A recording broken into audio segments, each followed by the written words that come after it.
हमारे खेतों की मिट्टी की जो खुशबू आती थी, मुझे वही खुशबू अपने पति के शरीर से चाहिए। मुझे कोई मतलब किसी पद का मतलब जैसे यहाँ पे हमारे एसपी डीएसपी सभी सर उपस्थित हैं, तो वो कहती मुझे उसमें से नहीं चाहिए, मुझे किसान पति चाहिए।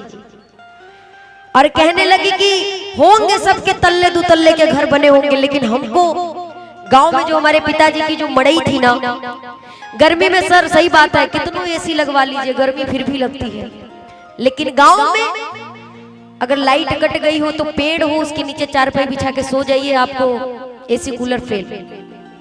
वो कहने लगी आई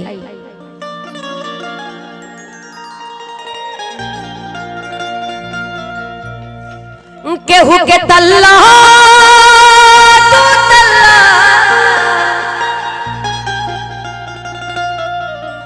के मकनिए नीक बा,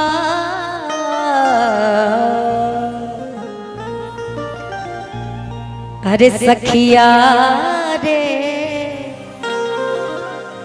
के सखिया रे है सखी हमरा कुस के पलनिए नीक बा। का तरी हमरा तल्ला दू तल्ला ना चाहिए। आई केहू के तल्ला दू तल्ला और केहू के तल्ला दू तल्ला के मकनिए नीक बा हो, के मकनिए नीक बा सखिया रे सखिया रे हाय सखी हमरा कुस के पलनिए नीक बा, सखिया रे हाय सखी हमरा कुस के पलनिए नीक बा। केहू के तल्ला दू तल्ला केहू के तल्ला दू तल्ला केहू के तल्ला दू तल्ला के मकनिए नीक बा हो, के मकनिए नीक बा सखिया रे हाय सखी हमरा कुस के पलनिए नीक बा, सखिया रे हाय सखी हमरा कुस के पलनिए नीक बा।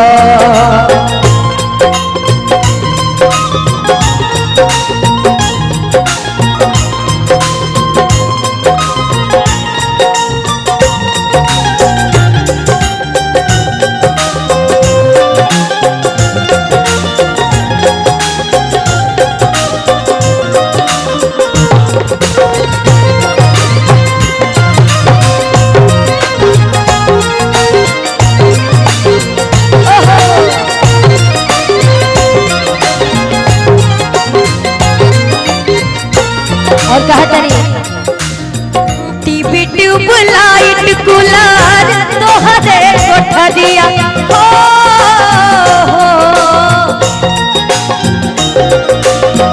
टीवी ट्यूब लाइट कूलर तोहरे कोठरिया हमरा के निक लगे पुरबी बयरिया, हमरा के निक लगे पुरबी बयरिया। केहू के हीरा मोती जड़ल केहू के हीरा मोती जड़ल के झुलनिए नीक बा हो, के झुलनिए नीक बा सखिया रे है सखी हमरा पितरी के नथुनिए नीक बा, सखिया रे सखी हमरा पितरी के नथुनिए नीक बा।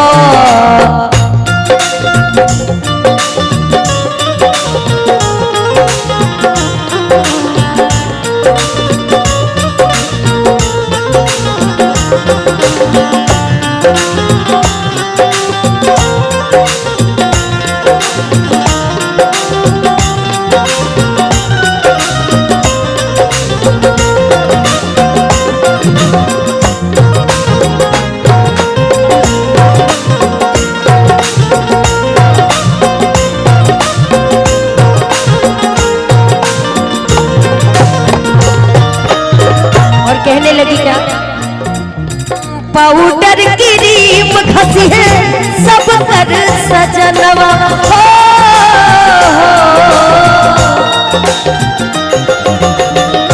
पाउडर क्रीम घसी है सब कर सजनवा, धूल माटी पोती है हम पिया पहलवनवा, धूल माटी पोती है हम पिया पहलवनवा। लेकिन यहाँ पे गांव की है तो कहने लगी केहू के यशपी थानेदार, केहू के यशपी थानेदार, कपतन निकबा कपतन निकबा। सखिया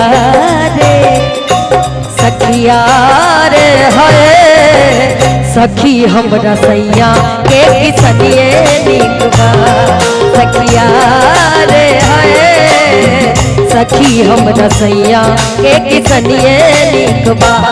केहू के तल्ला तो तल्ला, केहू के तल्ला तो तल्ला, के मकनिए निकबा हो, के मकनिए निकबा। सखिया रे हाय सखी हमरा सैया के किसनिए निकबा, सखिया रे हाय सखी हमरा पूस के मकनिए निकबा।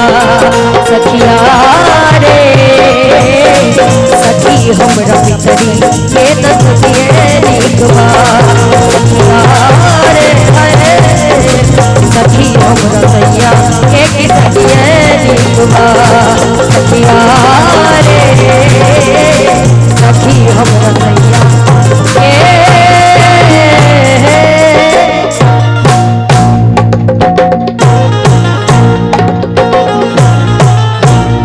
यहाँ पे दोनों अपनी